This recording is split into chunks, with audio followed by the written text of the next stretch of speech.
Hey everyone, and welcome. Today we're going to dive into this incredible invisible force that basically governs everything that turns, spins, and balances in our world.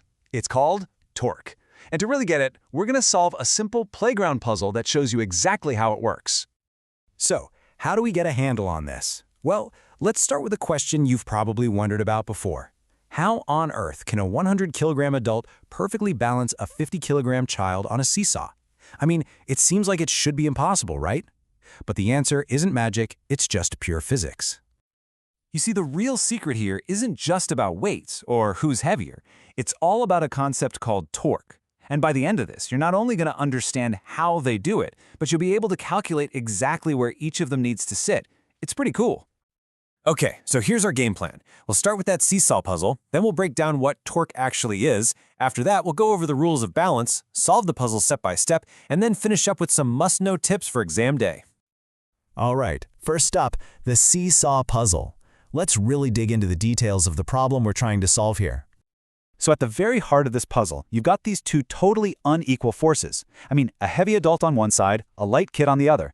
To get them to balance, or to use the physics term, to achieve rotational equilibrium, the turning effect from each of them has to perfectly cancel the other one out. Okay, so to find the solution, we need to meet the main character in this story, torque.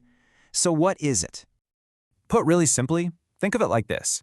If a force makes something move in a straight line, a push or a pull, then torque is what makes something twist or rotate. It's the turning effect of a force. And the funny thing is, you use torque literally every single day without even thinking about it. When you open a door, you naturally push on the handle, which is far from the hinges, right? That's because it maximizes your turning force. Same thing with a wrench. A longer handle gives you way more leverage, which means more torque for the same amount of effort. Now let's look at the math behind this, which, believe it or not, is incredibly simple. The core formula is just this: torque equals force times distance. So torque, which we represent with the Greek letter tau, is just the force you apply multiplied by the distance from the pivot point. This is huge. It proves it's not just about how hard you push, but where you push. All right, part 3, the rules of balance. Now that we know what torque is, let's look at the simple rule that makes balance possible. This is super important. Torque always has a direction. In our seesaw example, one person's weight creates a torque that tries to turn the seesaw clockwise, just like a clock's hands. At the same time, the person on the other side creates an opposing, anti-clockwise torque. And this brings us to the golden rule of balance, which is often called the principle of moments.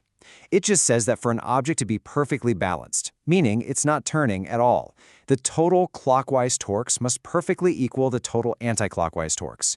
They have to cancel each other out. This simple, powerful idea is the key to everything. Once you get that these opposing torques have to be equal, you can solve almost any of these equilibrium problems, whether it's our seesaw, a massive bridge, or even a ladder leaning against a wall.